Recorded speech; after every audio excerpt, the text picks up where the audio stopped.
October 5th, 1962. This is the week that was college football history review, the 1962 college football season. I'm Rashad Mitchell, come to you live from my YouTube channel. It's like a team on my part series on this day, on this date that I'm going to talk about, October 5th, including October 6th of 1962. This is week 3.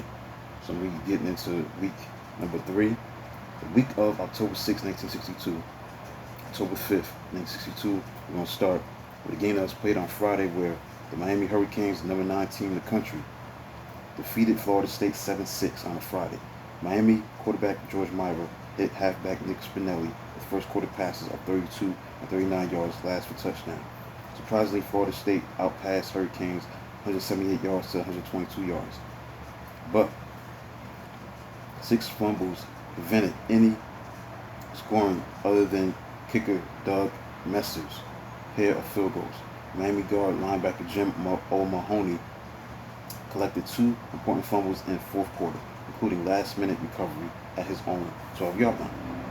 Next, we had Maryland beating North Carolina State by a score of 14-6. Maryland was fast proving that it had outstanding defensive strength, having now allowed 8 points in 3 games so far in 1962. In fact, vital touchdowns for Terrapins was registered by defensive specialist, defensive back Ken Ambrusco, who romped 78 yards with punt return using terrific block by linebacker Joe Carrizzo to fly last 50 yards without company. Kicker John Hannigan's extra point made it 7-0. North Carolina State placed together 75 yards march in fourth quarter, but otherwise could claim only 89 yards total offense. Wolfpack round out 20-play drive for his touchdown as sub quarterback Bill Krieger ran 9 times for 39 yards, including his lean through touchdown when met by a brick wall on sneak from 1-yard line. Kicker Glenn Sass's kick was wide, so North Carolina State found itself down by 14-6. It will get another chance. Wide receiver defensive back Tom Brown, who had played masterful pitch and catch with quarterback Dick Shiner on offense with 8 receptions, picked off North Carolina State quarterback Jim Rossi's pass at 14-yard line on game's last play. Maryland had moved ball well, but collected only on its 62-yard touchdown drive on its second try of third quarter. Shiner hit 4 passes with a 22-yard toss to Brown to set up his 4-yard touchdown bootleg run to left.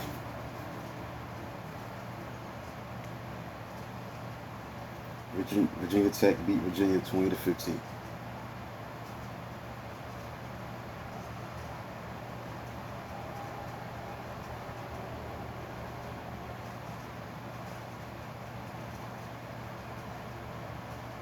Duke beat Florida 28-24 in Jacksonville.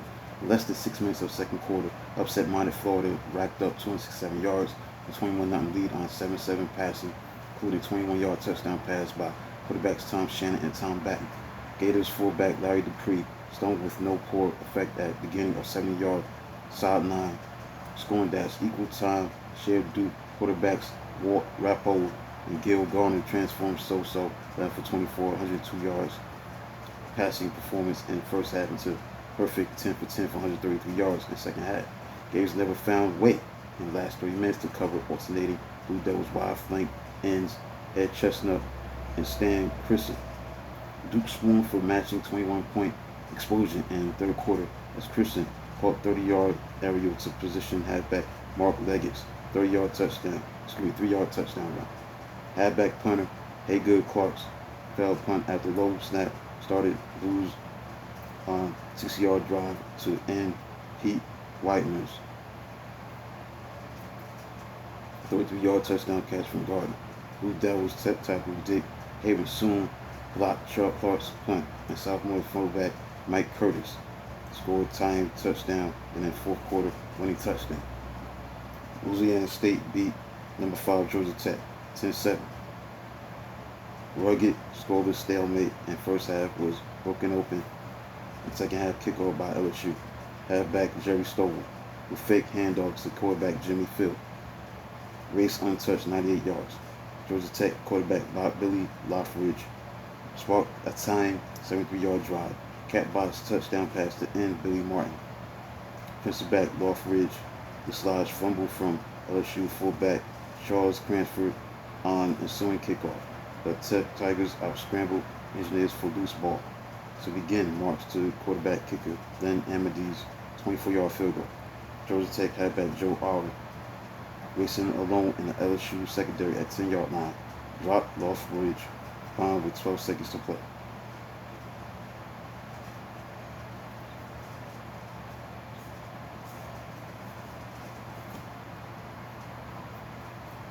Number 6, Southern California beat Iowa 7-0. Hawkeyes halfback Willie Ray Smith lost fumble to USC defensive back Lauren Hunt at his 24-yard line in first quarter.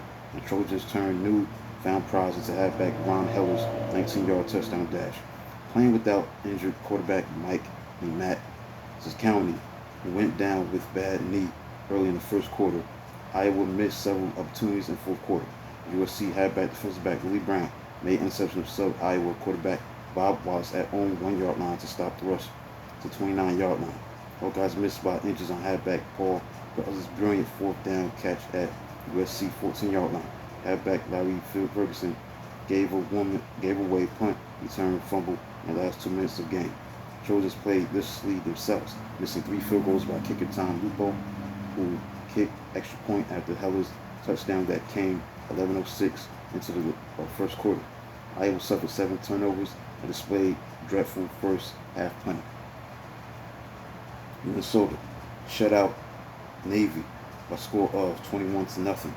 After scoreless tie a week earlier with Missouri, mighty Minnesota defense tossed up its second straight blanking and did it so in fearsome style.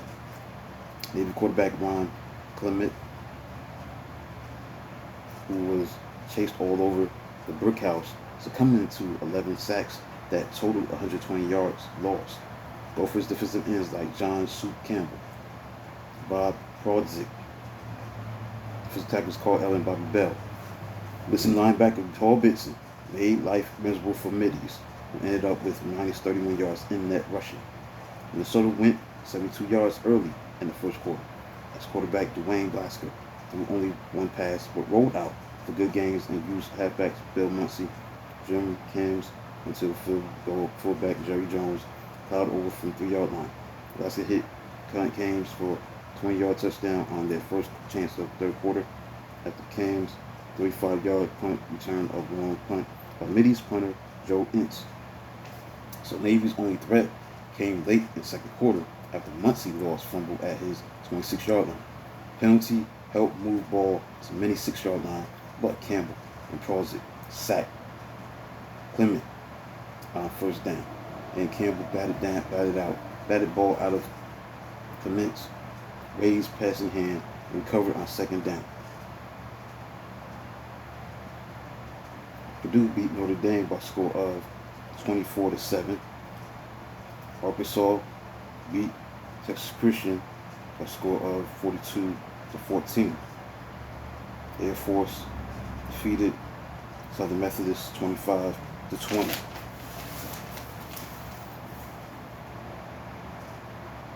Arizona State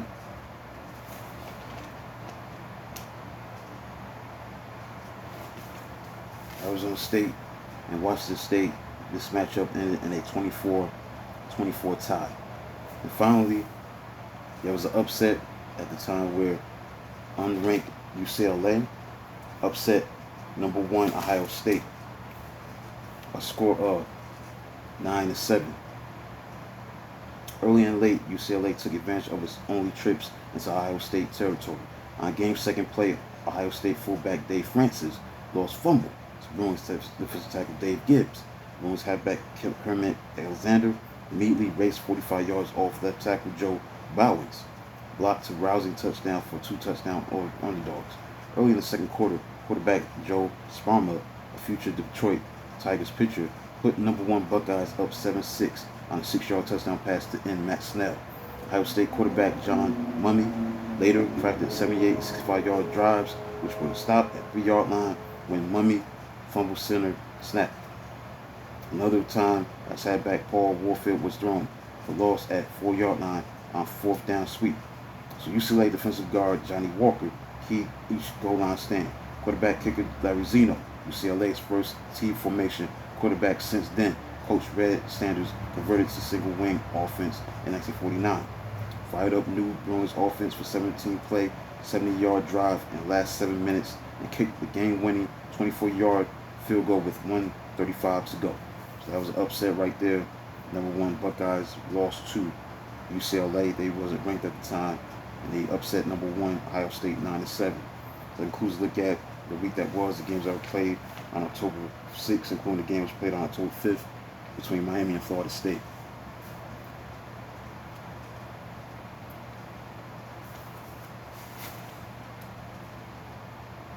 So,